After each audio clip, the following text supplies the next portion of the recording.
Les experts basket saison 2, épisode 10, ravi de vous retrouver sur Monaco Info en compagnie de notre expert basket et terreur des parquets de National 2, Ali Traoré, bonjour. Bonjour. J'ai vu que vous n'avez même pas pris le temps d'entrer à la maison, vous êtes venu directement de Villeurbanne à Monaco, ça nous fait plaisir. Eh oui, bien sûr, quand Monaco Info m'appelle, je suis toujours là, avec le cœur sur la main.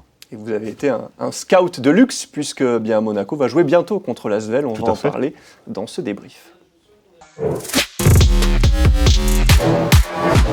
5 matchs à débriefer, mon cher Ali, pendant cette quinzaine, et ça va très bien pour Monaco, notamment en Euroleague.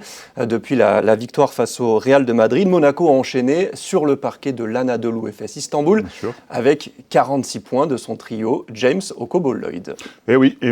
Alors on avait promis l'enfer à Monaco, quand on a vu le calendrier d'enfer qu'ils ont, et donc pour l'instant très bien négocié. La victoire à Madrid a été totalement convaincante, on peut dire, face à la meilleure équipe d'Europe, donc Monaco se situe pas trop loin non plus. Et la victoire à Efes qui a été vraiment très dure à aller chercher, parce que finalement Efes a retrouvé tout son groupe, tous ses blessés sont de retour, donc du coup c'est vraiment une victoire de prestige. Madrid, c'est vraiment l'élément déclencheur de la série. Le groupe a vraiment repris confiance. Moi, j'ai envie de dire que l'élément déclencheur, c'est le retour de certains joueurs qui étaient pas là, notamment Jordan Lloyd et nouveau Elie Okobo, Elie Okobo retrouvé après sa suspension, qui est plus impliqué, comme l'a dit Sacha Obradovic. Donc maintenant, le trio infernal est de retour, avec notamment le MVP de la saison, Mike James, qui est devenu deuxième meilleur scoreur de l'Euroleague après le match face aux Partizan Belgrade. C'est un vrai milestone, comme on dit. Oui, tout à fait, un vrai milestone. Et actuellement, c'est le meilleur scoreur de l'Euroleague, la meilleure éval de l'Euroleague. Ça commence à faire beaucoup. Il est à moins de 50 points de Spanoulis. Il devrait donc le dépasser d'ici 3-4 matchs. 3-4 matchs, pour moi, ce sera réglé dans 2 matchs, voire 3 si jamais il a un peu la flemme. Ça veut dire quoi quand on a dépassé Nando De Colo, qu'on va dépasser Vassilis Spanoulis, de légende du basket européen? Alors je suis pas dans sa tête, mais on va dire qu'en me plaçant en tant que fan de basket européen, c'est quand même un achievement, comme on dit en anglais, un accomplissement absolument extraordinaire. Franchement, j'ai même du mal à réaliser, parce que vous vous rendez compte que pour un Américain, parce qu'en général les Américains ils restent pas longtemps dans les clubs ou alors en Europe, c'est énorme, ça montre quand même sa régularité au niveau du scoring. Cette victoire contre le Partizan Belgrade, 85-70, qui s'est malgré tout dessinée plutôt dans le 4e quart-temps. C'est à la fin que Monaco a su faire la différence. C'était un vrai match d'Euroleague, bien intense, bien costaud. Et ça, de toute façon, à la fin, c'est Monaco qui a gagné. Mais j'ai vraiment aimé ce match dans le sens où le Partizan, c'est une équipe très offensive, qui score énormément de points. Et la prestation défensive de Monaco était pratiquement parfaite. Vraiment, au niveau des rotations, au niveau de l'agressivité défensive. Pour moi, c'était le meilleur match défensif que Monaco a fait cette saison. Vous me tendez une perche de légende. Sur les 4 derniers matchs, Monaco a limité 3 fois ses adversaires à moins de 75 points.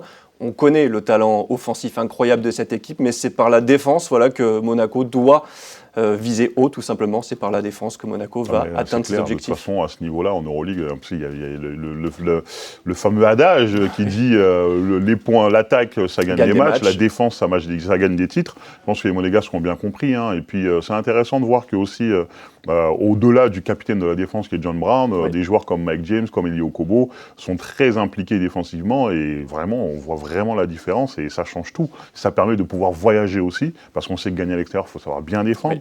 Donc vraiment, la qualité défensive de Monaco est vraiment impressionnante. Un mot sur le dernier match d'Euroleague, la victoire face au Fener aussi. Toujours une équipe dangereuse, c'est bien aussi de l'avoir pris celui-là. Une équipe dangereuse, c'est une équipe candidate au Final Four, à mon sens. C'est une équipe avec une traction arrière de très très haut niveau, avec des profils vraiment différents.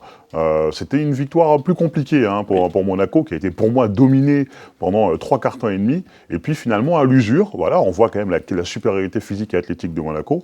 Et bien sûr, John Brown qui a fait un match absolument incroyable, 7 fautes provoquées. Cette faute offensive provoquée, et je pense que c'est du jamais vu. Elles y étaient toutes en plus, et un Mike James encore de gala. Mais vraiment, moi, ce que j'apprécie, c'est la réaction collective, alors qu'ils ont été vraiment dominés pendant très longtemps pendant le match. Quand on regarde le classement Ali, Monaco est à 15-10, 15 victoires, 10 défaites, reste sur 4 succès d'affilée. Et si on se projette un petit peu sur la suite, le calendrier est quand même assez favorable. Certes, il y a un match face au Barça, qui est deuxième, et ensuite... Un match à Bologne avant. Aussi, à Bologne, deux équipes très bien classées. C'est costaud encore, Bologne et Barcelone. C'est les deux plus gros. Voilà. Et ensuite, derrière, il y a 6 matchs face à des équipes classées au-delà de la 11e place. J'ai envie de dire que Monaco est idéalement placé pour aller vraiment chercher ce top 4, voire un top 2, parce qu'il joue des concurrents directs à cette place, que sont Bologne et Barcelone, et ensuite des adversaires moindres, entre guillemets. Mais après, c'est l'Euroleague. L'Euroleague, on sait que tout le monde peut taper tout le monde peut taper tout le monde, à part peut-être 2 équipes, l'Alba et l'Asvel. Donc du coup, moi j'ai l'impression que c'est très très bien placé pour aller chercher...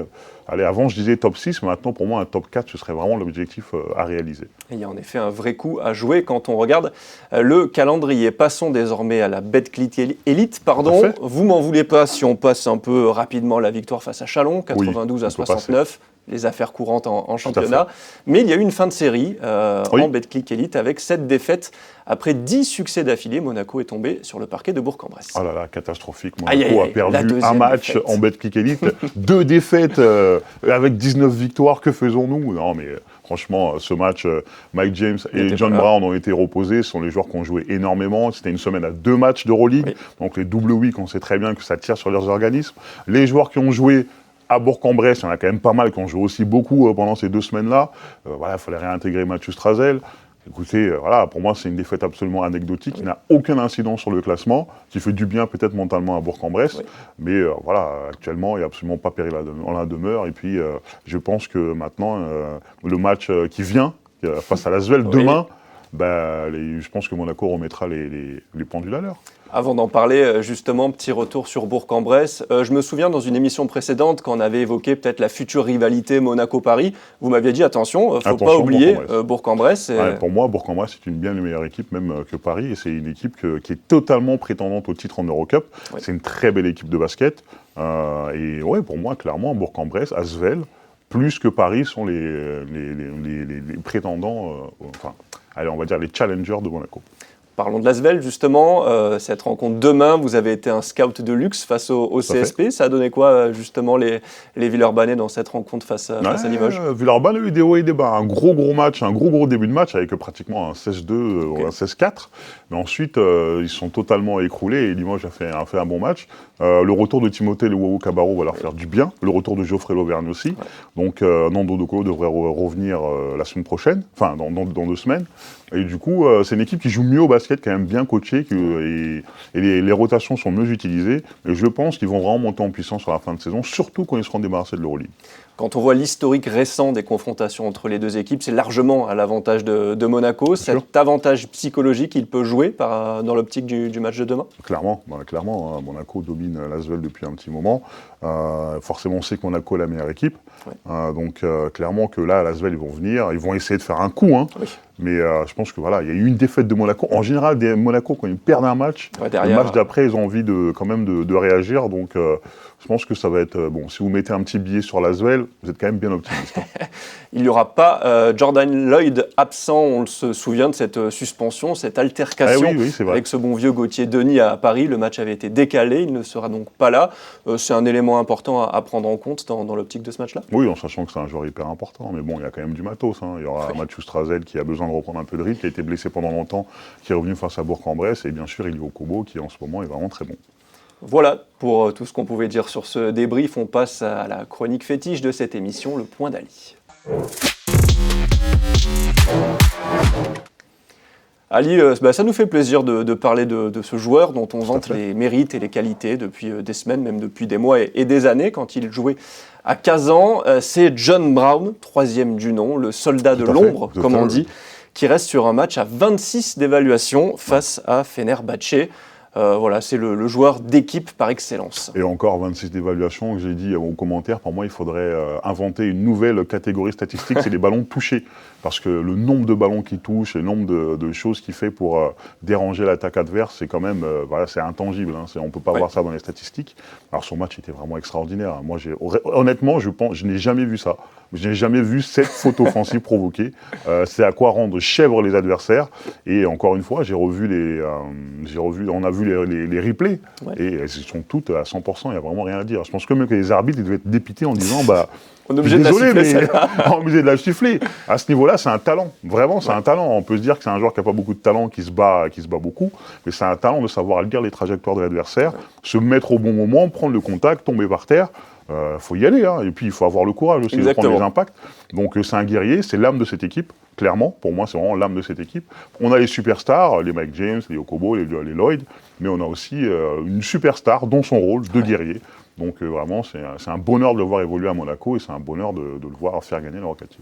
Le genre de joueur qui sait mettre aussi son ego de côté. Il est capable de scorer John Brown, on le sait, mais là, il laisse entre guillemets la lumière au trio derrière pour faire le sale boulot et apporter quand il faut le faire. Non, il avait dit la saison dernière qu'il, même s'il marquait 0 points dans un match, tant qu'il gagne, il s'en fout complètement.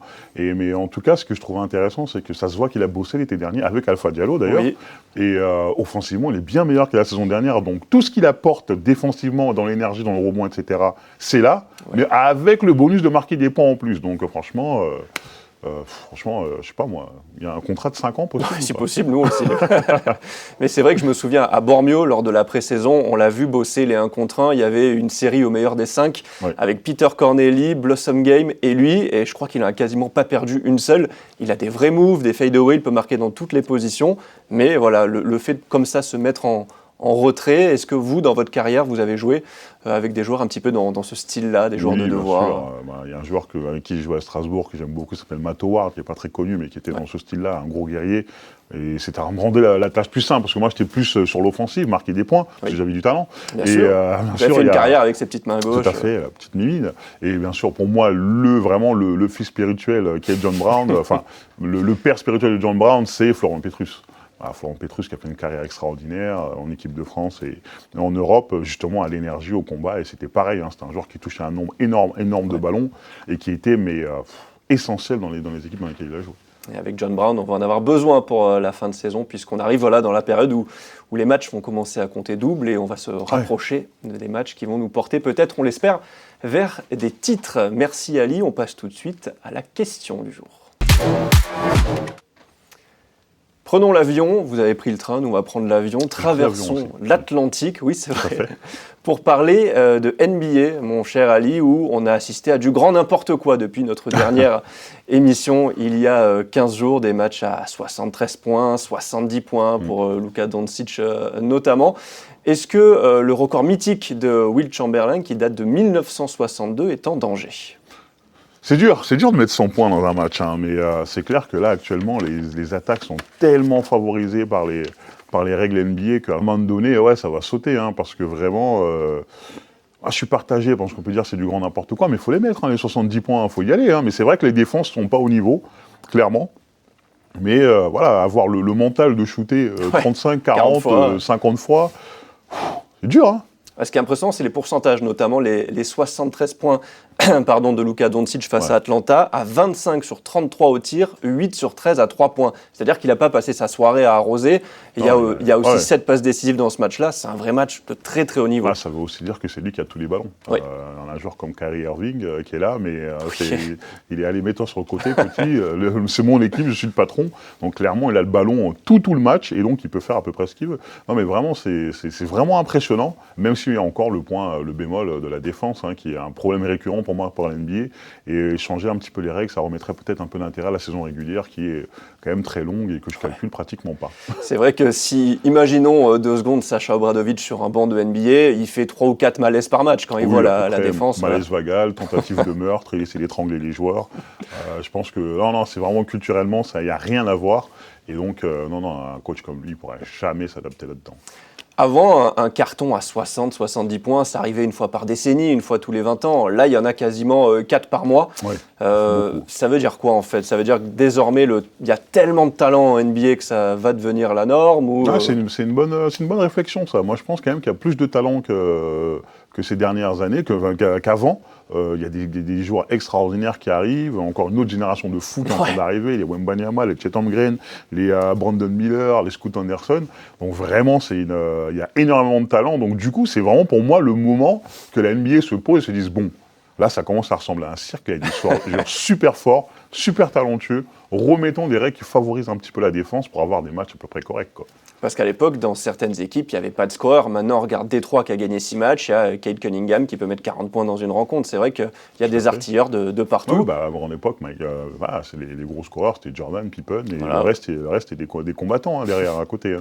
Mais alors que maintenant, dans les équipes, tu en as 2, tu en as 3, voire 4. Donc vraiment, Et puis il y a aussi le changement de style avec les 3 points, qui permettent aussi de pouvoir scorer beaucoup plus. Le jeu est beaucoup plus axé sur les 3 points. Donc forcément, 2, ça fait plus que 3. Oui. Je suis allé à l'école. Maths sup, hein, je vois ça. Tout à fait, maths sup. Donc forcément, ça fait monter les scores aussi. Un mot sur Victor Wembanyama, vous en avez parlé. Le jour où ses coéquipiers voudront bien lui donner le ballon, est-ce que ça peut être le prochain candidat à faire quadruple-double et lui aussi des matchs à 60-70 points? Ouais, clairement. En plus, le jour où il aura le droit de jouer plus que 25 minutes aussi, parce que ses stats c'est 30 maintenant, voilà. Voilà, ses stats rapportés à 40 minutes, c'est à 48 minutes même, c'est absolument démentiel. Hein. Ouais. C'est du jamais vu. Donc moi, je vois bien comme un candidat, parce que justement, il peut scorer dans la raquette et à 3 points. S'il fait monter ses pourcents sur la 3 points, je pense qu'il peut nous sortir un match de dingue comme ça, clairement. Rapidement, sa non-sélection au All-Star Game, scandale ou trop tôt? Ouais, c'est bien. Ouais, pour moi, ça me choque pas, c'est bien, trop tôt. Même LeBron James, il n'a pas été sélectionné au All-Star Game sa première année. Donc, il n'y a pas de souci. Vraiment, en plus, on a parlé du fait qu'il y a beaucoup plus de talent NBA actuellement. Ouais. Pour moi-même, alors j'ai vu J.J. Redick dans son... Qui est très bon dans ses podcasts. Dans ses podcasts, qui dit qu'il est temps de faire des effectifs de 15, parce qu'il y a vraiment trop de talent NBA, et tu as des joueurs extraordinaires qui ne sont même pas sélectionnés au Star Game. Donc pour moi, Wembanyama, il est encore un cran en dessous, et bon, l'année prochaine, il y sera, quoi. C'est un petit peu plus honteux, les oublis, par exemple, de Sabonis, d'Aaron Fox, qui participe à la très bonne saison des Kings, et Trae Young, qui, encore une fois, a quasiment plus de 25 points et 8 passes de moyenne, et qui est encore oublié. Trae Young, personne ne l'aime, donc à partir de là, ni les coachs, ni les joueurs.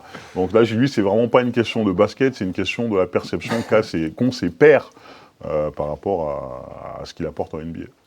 Voilà ce qu'on pouvait dire pour cette quinzaine, mon cher Ali. Merci infiniment. On se revoit bientôt parce qu'il y a un match face à Lasvel. Et nous, on se donne rendez-vous dans 15 jours pour une nouvelle édition des Experts Basket.